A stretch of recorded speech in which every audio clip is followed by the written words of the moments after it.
அடடே வா மச்சான், பொழப்பெல்லாம் எப்படி போகுது? நல்லாவே போகுதுடா. ஆனால் என்னன்னா, இந்த காவியா தாண்டா எனக்கும் தமனாவுக்கும் நடுவில் வந்து ரொம்பவே டிஸ்டர்ப் பண்ணிட்டு இருக்கா. ஏன்டா அவ என்ன செஞ்சா? அவ உன்னோட முதலாளியோட பொண்ணு தானே? அட போடாங்கிட்டு, உனக்கு என்ன டாக்டர் ஆயிட்ட? நான் அப்படியா? அவ என் முதலாளி பொண்ணுன்ற ஒரு காரணத்துக்காக தாண்டா பொறுமையாக இருக்க வேண்டியது இருக்கு. இந்த வேலையை விட்டாலே எனக்கு வேற என்னடா வேலை கிடைக்கும்? அட என்னடா விஜய், நீயும் இப்படி சொல்ற? ஃப்ரெண்டு நல்லா இருக்கணும்னு நினைடா, நீயே இப்படி கண்ணு வைக்கிற? உங்க முதலாளி பின்னாடியே போனியே, இப்போ என்கிட்ட புலம்பி என்ன ஆக போகுது? என்ன பண்ணுறது? இப்போ புரியுது அதெல்லாம் தப்புன்னு. அப்போ அவர் என் கண்ணுக்கு நல்லவராக தான் தெரிஞ்சார்.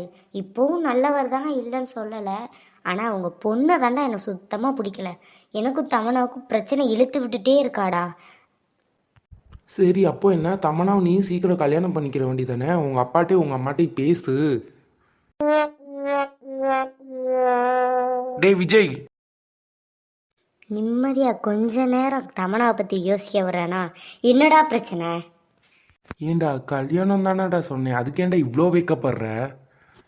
நான் போய் எப்படா கல்யாணத்தை பற்றி அப்பா அம்மா கிட்ட பேச முடியும்? அவங்களும் அதை பற்றி பேச மாட்றாங்க.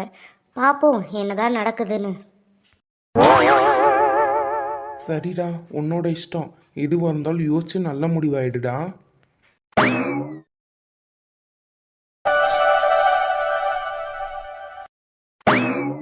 அண்ணி, எனக்கு பஜ்ஜி சாப்பிடணும் போல இருக்கா, நீ செஞ்சு கொடுங்க அண்ணி ப்ளீஸ்.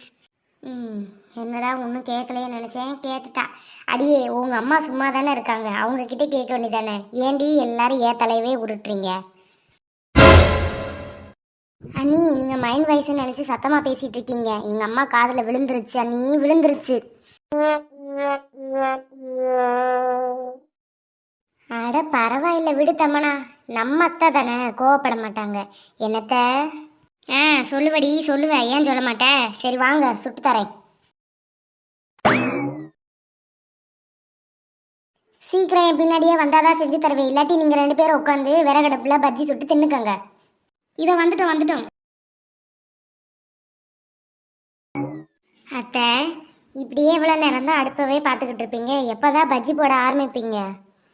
இரு சின்ன பொண்ணு, என்ன காயட்டும், அதுக்குள்ள எப்படி போட முடியும்? ஓ, அப்படி ஒன்று இருக்கோ? சரிங்கத்த சரிங்கத்த.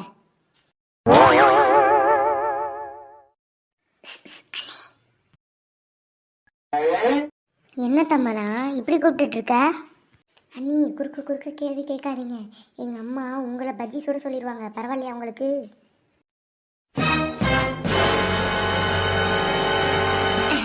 ஐயோ தமனா, இல்ல இல்ல, அத்தை பொறுமையாவே சுட்டு தரட்டும், நம்ம பொறுமையா சாப்பிட்டுக்கலாம், சரியா?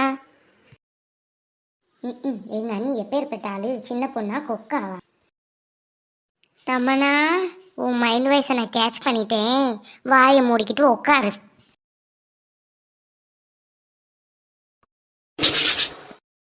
சின்ன பொண்ணு, வெயில் அதிகமாக இருக்கு, நீயே தமனா வீட்டுக்குள்ளே போய் உட்காருங்க.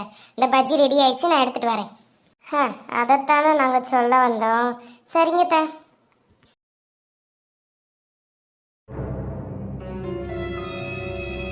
விறகுடுப்பில் சுட்டது நல்லா இருக்குமா? தம்மனா, நீ முத சாப்பிட்டு சாம்பிள் காட்டுமா? சின்ன பொண்ணு. அத்தை, சும்மா காமெடிக்காக சொன்னேன், கோவப்படாதீங்க.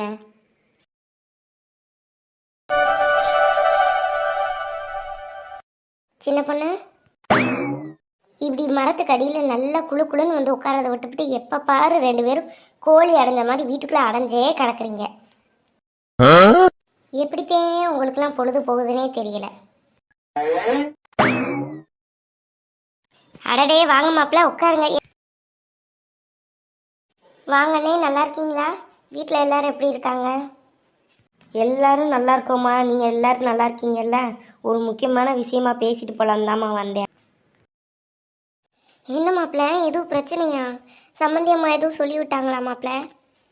ஐயோ அத்தை, அப்படிலாம் ஒன்றும் இல்லை. நான் தமனாக்காக ஒரு விஷயம் சொல்லிட்டு போகலான்னு வந்தேன், நீங்கள் பயப்படாதீங்க. தமனா, இந்தம்மா, இந்த காசை வாங்கிக்கோ. அத்தை அத்தை, எல்லாரும் ஷாக் ஆகாதீங்க, நல்ல விஷயத்துக்காக தான். நம்ம தமனா துணி கடையில் வேலை பார்த்து கஷ்டப்படுறாள், இந்த காசை வச்சு அவள் தனியாக ஒரு பிஸ்னஸோ இல்லாட்டி அவள் செலவுக்கு வச்சுக்கிட்டா கூட ஓகே தான் அத்தை. இந்த காசை வச்சுட்டு வீட்டில் இருந்தாலும் பரவாயில்ல தான். அவளுக்கு பிடிச்ச மாதிரி அவள் நடந்துக்கட்டும் த. ஆனால் அவள் வெளியே விட்டு வேலைக்கு போவேணாம் ப்ளீஸ் த, எனக்காக. மாப்பிள்ள ரொம்ப ரொம்ப நன்றி மாப்பிள்ள. என் பொண்ணு பாவம் குடும்பத்துக்காக கஷ்டப்பட்டு வேலைக்கு போகிறா. அவளுக்கு என்னைக்கு ஒரு விடிவு காலம் பிறக்கும்னு நினச்சி இன்னைக்கு பிறந்துருச்சு மாப்பிள்ள உங்களால். இனிமேல் அவள் வேலைக்கு போக மாட்டா மாப்பிள்ள. இந்த பணத்தை வச்சு தேவையானது நகையை வாங்கிக்கிட்டு கல்யாணத்துக்கான ஏற்பாடை பண்ணிக்கலாம் மாப்பிள்ள. ரொம்ப நன்றி மாப்பிள்ள. உங்களுக்கு நாங்கள் ரொம்ப நன்றி கடன் பட்டிருக்கோம் மாப்பிள்ள. ஐயோ அத்தை, அப்படிலாம் பேசாதீங்க அத்தை. உங்கள் கையால் நீங்களே தமனா கிட்ட கொடுத்துருங்க அத்தை. சரிங்க மாப்பிள்ள, நீங்கள் சொல்கிறீங்கன்றதுக்காக நான் தமனா கிட்ட கொடுக்குறேன். தமனா, காசை வாங்கிட்டு போய் சாமி கிட்ட வச்சு சாமி கும்பிடுமா. சாயந்தரம் போல் போய் உனக்கு நகை எடுத்துகிட்டு வருவோம். சரிம்மா.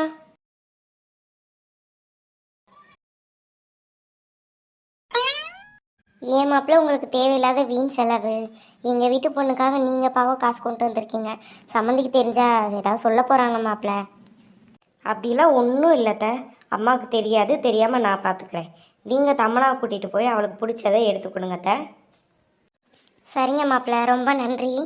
என்னத்த பெரிய பெரிய வார்த்தையெல்லாம் பேசிகிட்டு இருக்கீங்க. நான் இங்கே இருந்து அந்த மாதிரி தான் ஏதாவது பேசிகிட்டே இருப்பீங்க. நான் போயிட்டு வரேன் தான், எனக்கு கொஞ்சம் வேலை இருக்குது.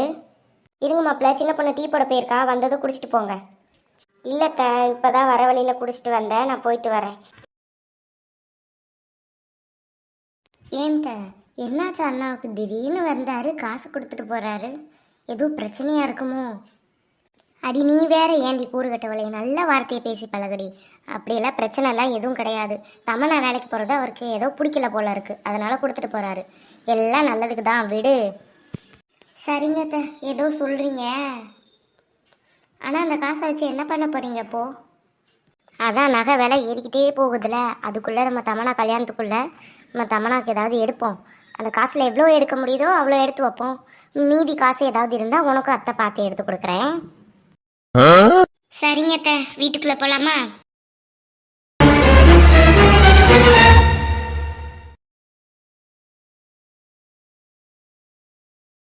சரளா, என்னாச்சுமா? ஏன் கோவமாக இருக்க? காலையிலலாம் நல்லா தானே இருந்த. நீங்கள் ஒன்று பெற்று வச்சுருக்கீங்களே ஒரு குரங்கு, அந்த குரங்கு பைக்கை விற்று பொண்ணு பார்த்துருக்கீங்களா தமனா, அவளுக்கு கொண்டு போய் காசை கொடுத்துருக்கியா. என்ன சரளா சொல்கிற? நீ சொல்கிறதெல்லாம் உண்மையா? அப்புறம் போய் சொல்லணும்னு எனக்கு என்ன தலையெழுத்தா? அப்படி நீ சொல்கிற மாதிரி அது மட்டும் உண்மையா இருக்கட்டும். அப்புறம் இருக்கு அந்த விஜய்க்கு. அதானே, யார் சொத்தை எடுத்துகிட்டு போய் யாருக்கு விற்று யார் பணம் கொடுக்கறது? அம்மா பசிக்குதுமா, சாப்பாடு இருக்கா? அம்மா. ஏய் சீ, வாயை மூடு. ஓ வாயால் என்னை அப்படி கூப்பிடாத. உன்னை நல்லா தானே நான் வளர்த்தேன். ஏதோ நேற்று வந்தவளுக்காக உன் பைக்கை விற்று அவளுக்கு காசு கொடுத்துருக்க, உனக்குலாம் வெக்கமா இல்லை? இவனுக்கு எங்கே சரளா வெக்கம்லாம் இருக்க போகுது? அதான் அந்த பொண்ணை பார்த்ததுலேருந்து பின்னாடியே தெரிஞ்சால நாய் மாதிரி, பெற்றவங்களெல்லாம் கூட மறந்துட்டு. அப்படி இருக்கையில் இவனுக்கு எங்கே வெக்கம் மானலாம் இருக்க போகுது? மரியாதையாக விஜய் வெளியே போயிரு. அம்மா அம்மா அப்படிலாம் இல்லைம்மா. அம்மா ப்ளீஸ்மா, நான் சொல்கிறத ஒரு நிமிஷம் கேளுங்கம்மா. நீ எப்போ அப்பாவும் அம்மாவும் உயிரோடு இருக்கும்போது எங்களை கேட்காம அவளுக்காக, இப்படி நேற்று வந்தவளுக்காக நீ பைக்கை விற்று காசு கொடுத்தியோ, இனி நீ எங்களுக்கு பிள்ளையும் இல்லை, நான் உங்களுக்கு அப்பா அம்மாவும் கிடையாது. மரியாதையாக நீயா வீட்டை விட்டு வெளியே போயிரு. ப்ளீஸ்மா அம்மா, அப்படிலாம் கிடையாதுமா அம்மா. வெளியே போடா நாயே. சி, இவெல்லாம் ஒரு பிள்ளையா? நம்ம அப்பாவும் அம்மாவும் இப்படி மாறுவாங்கன்னு நான் நினைக்கவே இல்லை. உங்களுக்கு எப்படி விஷயம் தெரிஞ்சிருக்கும்? எப்படி? ஒரு வேளை காவியோட வேலையாக தான் இருக்கும். எப்படி தெரிஞ்சா என்ன? ஆனால் தெரிஞ்சு அவங்க என்ன புரிஞ்சுக்குவாங்கன்னு நினச்சேன். ஆனால் அவங்களே என்னை வீட்டை விட்டு வெளியே போக சொல்லிட்டாங்க. சார், ஏதாவது பிரச்சனையா? அப்படியெல்லாம் ஒன்றும் இல்லைப்பா. நீ போகிற வழியில் எங்கே போகணும்னு சொல்கிறேன். சரிங்க சார். என்ன சம்மந்தியம்மா ஃபோன் பண்ணுறாங்க? ஹலோ, சொல்லுங்க சம்மந்தி. ஹலோ, என்னடி சம்மந்தி சொம்மந்தின்னு ஆத்தல் மோல் அப்படியே நடிச்சுக்கிட்டு இருக்கீங்க? நடிச்சு எவ்வளோ தைரியம் இருந்தா என்னோட பையனவை ஏமாத்தி அவன் பைக்கை விற்க வச்சு அந்த காசை நீ வாங்கியிருப்ப. உனக்கெல்லாம் வெக்கமா இல்லையாடி? ஐயோ சம்மந்தி, நான் சொல்றத கொஞ்சம் கேளுங்க சம்மந்தி. வாய மூட்ரி. யாருக்கு யாரடி சம்மந்தி? நீ என் பையனுக்கும் உன் பொண்ணுக்கு கல்யாணம் நடக்கவே நடக்காது. ஐயோ சம்மந்தி, கொஞ்சம் கோவப்படாம கேளுங்க சம்மந்தி. மாப்பிள்ளையா தான் சம்மந்தி பணம் எடுத்துட்டு வந்து கொடுத்தாரு. ஏய் வாய பொத்துடி. அவை கொடுத்தா உனக்கு எங்கடி போச்சு அறிவு? இந்த பொழப்புக்கு பிச்சை எடுத்து சம்பாதிங்கடி நீங்களாம். சம்மந்தி பார்த்து பேசுங்க. போனா போது மரியாதை கொடுத்தா உங்க இஷ்டத்துக்கு பேசிட்டு இருக்கீங்க. நீங்க என்ன சொல்றது? என் பொண்ணுக்கு உங்க பையனுக்கு கல்யாணம் பண்ணி வைக்க மாட்டேன் நான் சொல்றேன். நான் எப்படியாவது என் பொண்ணுக்கும் உங்க பையனுக்கு கல்யாணம் பண்ணி வைப்பேன். உங்களோட சம்மதம் இல்லாமலே பாக்குறீங்களா? ஏய் யார்கிட்டடி சவால் வர்ற? அதையும் தான் பாத்துருவோண்டி அந்த கல்யாணம் எப்படி நடக்குதுன்னு. சே, மாப்பிள்ளை பைக்கை வித்து தான் காசு கொண்டு வந்தாருன்னு தெரியாது. தெரிஞ்சிருந்தா வாங்கியிருந்திருக்க மாட்டேன். ஆனால் அந்த பொம்பளை எவ்வளோ பேச்சு பேசுகிறா. ஆமாத்த, இது அப்படியே விடக்கூடாது. எப்படியும் நீங்கள் சவால் விட்டுட்டீங்க. இதில் நீங்கள் ஜெயிச்சே ஆகணும் அத்தை. எப்படி விஜய் அண்ணா இங்கே தான் வருவார் கோவிச்சிட்டு. எப்படியாவது இன்னைக்கே தமனாவுக்கும் விஜய் அண்ணாவுக்கும் கல்யாணம் பண்ணி வச்சிடணும். நீ சொல்கிறது சரிதான் சின்ன பொண்ணு. இப்படியே ஏமாந்துட்டே இருந்தோம்னா அந்த பொம்பளை நம்ம தலையில் மிளகா அரைச்சிருவா. விஜய் மாதிரி ஒரு நல்ல மாப்பிள்ளை கிடைக்கிறதுக்கு வாய்ப்பே கிடையாது. எப்படியா தமனாவுக்கும் விஜய்க்கும் இன்னைக்கே கல்யாணம் பண்ணி வச்சிடணும். இதை பற்றி உங்கள் மாமா கிட்ட மெதுவாக எடுத்து சொல்லி புரிய வச்சுக்கலாம். சரிங்க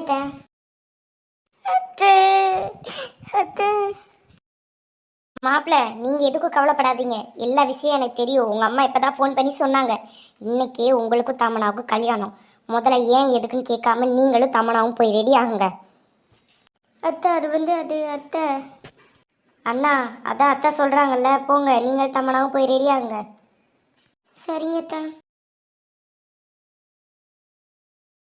சின்ன பொண்ணு போ, போய் பூஜை ரூமில் ரெடி பண்ணிட்டு ஒரு மஞ்சள் கயிறில் கிழங்க கட்டி ரெடி பண்ணி வை போ. சரிங்க அத்தா.